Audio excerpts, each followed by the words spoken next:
ಇನ್ನು BJP MLC city Ravi ಅವರ ವಿರುದ್ಧವಾಗಿ ಮತ್ತೊಂದು ಗಂಭೀರ ಆರೋಪ ಕೇಳಿ ಬಂದಿರೋದು ಏನು ಅಂತ ಅಂದ್ರೆ ಸವಿತಾ ಸಮಾಜದ ವಿರುದ್ಧ ಅವರು ಆಕ್ಷೇಪಾರ್ಹ ಪದ ಬಳಸಿದ್ದಾರೆ ಅನ್ನುವಂತ ವಿಚಾರ.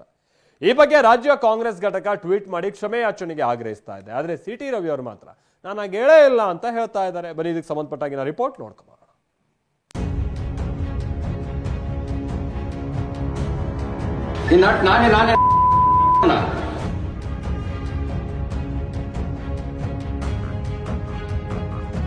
ಬಿಜೆಪಿ ಎಂಎಲ್ಸಿ ಸಿಟಿ ರವಿ ಮತ್ತೊಂದು ವಿವಾದಕ್ಕೀಡಾಗಿದ್ದಾರೆ.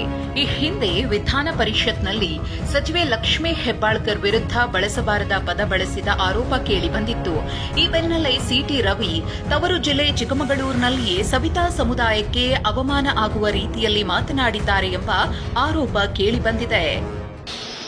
ಮುಂಚೆನೇ ಹೇಳಿರಲಿಲ್ವಾ ಬರ್ತೀನಿ ಅಂತ? ಮುಂಚೆನೇ ಹೇಳಿದ್ನ ಇಲ್ವಾ? ನಾಟಕ ಆಡ್ತೀರಾ?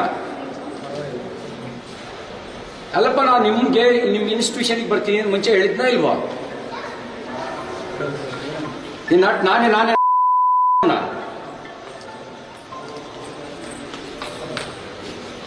ನಾನೇ ಯಾರು? ಮತ್ತೆ ನನಗೇನು ಕಥೆ ಹೇಳ್ತೀರಿ?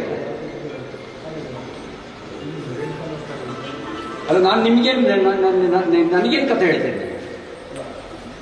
ಮುಂಚೆ ಹೇಳಿಲ್ವಾ? ನಿಮಗೆ ರಿಟರ್ನ್ ಕಳಿಸಿಲ್ವಾ? ಹೀಗೆ ಬೀಪ್ ಹಾಕುವ ರೀತಿ ಸಿಟಿ ರವಿ ಮಾತನಾಡಿದ್ದು ಚಿಕ್ಕಮಗಳೂರಿನ ಮೆಡಿಕಲ್ ಕಾಲೇಜಿನಲ್ಲಿ.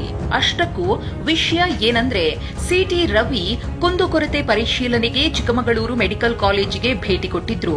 ಈ ಭೇಟಿ ಬಗ್ಗೆ ಅಧಿಕೃತ ಪತ್ರದ ಮೂಲಕವೂ ಆಡಳಿತ ಮಂಡಳಿಗೆ ತಿಳಿಸಿದ್ರಂತೆ.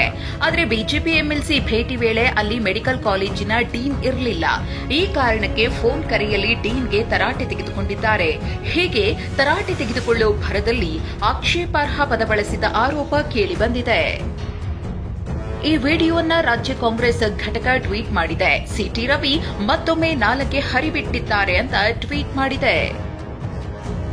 ಸದನದೊಳಗೆ ಮಹಿಳಾ ಸಚಿವರನ್ನ ಅತ್ಯಂತ ಕೀಳಾಗಿ ನಿಂದಿಸಿ ತನ್ನ ಕೊಳಕು ನಾಲಿಗೆಯನ್ನ ಪ್ರದರ್ಶಿಸಿದ ಬಿಜೆಪಿಯ ಸ್ವಯಂ ಘೋಷಿತ ಸಂಸ್ಕೃತಿ ರಕ್ಷಕ ವಿಧಾನ ಪರಿಷತ್ ಸದಸ್ಯ ಸಿಟಿ ರವಿ ಮತ್ತೊಮ್ಮೆ ತಮ್ಮ ನಾಲಿಗೆಯನ್ನು ಹರಿಬಿಟ್ಟಿದ್ದಾರೆ. ಸವಿತಾ ಸಮಾಜದ ಬಗ್ಗೆ ತುಚ್ಛವಾಗಿ ಮಾತನಾಡಿ ಅವಮಾನಿಸಿರುವ ಮಾತುಗಳು ಅವರ ವೈಯಕ್ತಿಕ ನಿಲುವು ಮಾತ್ರವಲ್ಲ, ಬಿಜೆಪಿಯ ಸಂಸ್ಕೃತಿ ಮತ್ತು ಸಂಘ ಶಿಕ್ಷಣದ ನೈಜ ಸಂಸ್ಕಾರ. ಮಹಿಳೆಯರು, ದಲಿತರು, ಹಿಂದುಳಿದ ಜಾತಿಗಳ ಬಗ್ಗೆ ಎಂದಿಗೂ ಗೌರವವಿಲ್ಲದ ಬಿಜೆಪಿ ನಾಯಕರಿಗೆ ಆರ್ಎಸ್ಎಸ್ ಹೇಳಿಕೊಟ್ಟಿರೋದು ಇದೇ ಮನುಸ್ಮೃತಿ ಪ್ರೇರಿತ ಜಾತಿ ನಿಂದನೆಯ ಪಾಠವನ್ನೇ. ಈ ಎಲ್ಲಾ ಬೆಳವಣಿಗೆಗಳ ಬಗ್ಗೆ ಸಿಟಿ ರವಿ ಸ್ಪಷ್ಟನೆ ಕೊಟ್ಟಿದ್ದಾರೆ. ಸವಿತಾ ಸಮಾಜಕ್ಕೆ ನಾನು ಅವಹೇಳನ ಮಾಡಿಲ್ಲ, ಆ ರೀತಿ ನಾನು ಹೇಳಿಲ್ಲ, ತಪ್ಪು ಗ್ರಹಿಕೆಗೆ ಅವಕಾಶ ಕೊಡಬೇಡಿ, ಈ ಬಗ್ಗೆ ತನಿಖೆ ನಡೆಸಬೇಕು ಅಂತ ಆಗ್ರಹಿಸಿದ್ದಾರೆ. ನಾನು ಹೇಳದೇ ಇರುವ ಮಾತನ್ನ ನಾನು ಹೇಳಿದ್ದೀನೋ ಅನ್ನೋ ರೀತಿಯಲ್ಲಿ ಸೋಷಿಯಲ್ ಮೀಡಿಯಾದಲ್ಲಿ ಬಿಂಬಿಸ್ತಾ ಇದ್ದಾರೆ. ಸವಿತಾ ಸಮಾಜಕ್ಕೆ, ಹಡಪದ ಸಮಾಜಕ್ಕೆ ಕುರಿತಾಗಿ ನಾನು ಮಾತಾಡಿದೆ ಅಂತೇಳಿ. ಆ ರೀತಿ ನಾನು ಮಾತನಾಡಿಲ್ಲ. ಹಿಂದುತ್ವ ಹೇಳ್ತಕ್ಕಂಥವನು ಜಾತಿ ಹೆಸರಿನಲ್ಲಿ ಅವಹೇಳನ ಮಾಡುವ ಪ್ರಶ್ನೆಯೇ ಬರೋದಿಲ್ಲ. ನಿಮ್ಮಲ್ಲಿ ಯಾವುದಾದ್ರು ತಪ್ಪು ಗ್ರಹಿಕೆಗೆ ಕಾರಣ ಆಗಿದ್ದರೆ ಅದಕ್ಕಾಗಿ ನಾನು ವಿಷಾದವನ್ನು ವ್ಯಕ್ತಪಡಿಸ್ತೇನೆ. ನೀವು ಅದನ್ನು ಕೂಲಂಕುಷವಾಗಿ ಪರಿಶೀಲನೆ ಮಾಡಿ, ಎಲ್ಲಿಂದ ಬಂತು ಈ ಸುದ್ದಿ, ಯಾರು ಇದನ್ನು ಎಡಿಟ್ ಮಾಡಿದ್ದಾರೆ, ಇದನ್ನೆಲ್ಲ ಪರಿಶೀಲನೆ ಮಾಡಿ ನಾನು ಇದಕ್ಕೆ ಸಂಬಂಧಪಟ್ಟಂತೆ ತನಿಖೆಗೆ ಆಗ್ರಹವನ್ನು ವ್ಯಕ್ತಪಡಿಸ್ತೇನೆ. ಇನ್ನು ಸವಿತಾ ಸಮಾಜದ ಮುಖಂಡರು ಸಿಟಿ ರವಿ ಮನೆಗೆ ಭೇಟಿ ನೀಡಲು ಮುಂದಾಗಿದ್ದಾರೆ. ಹನುಮಂತಪ್ಪ ವೃತ್ತದಿಂದ ಮೆರವಣಿಗೆ ನಡೆಸಿ ಬಸವನಹಳ್ಳಿ ಮುಖ್ಯ ರಸ್ತೆಯಲ್ಲಿರುವ ನಿವಾಸಕ್ಕೆ ತೆರಳಲಿದ್ದಾರೆ. ಆಕ್ಷೇಪಾರ್ಹ ಪದ ಬಳಕೆ ಸಂಬಂಧ ಚರ್ಚೆ ನಡೆಸಲಿದ್ದಾರೆ. ಅಶ್ವಿತ್, ಟಿವಿ9 ಚಿಕ್ಕಮಗಳೂರು.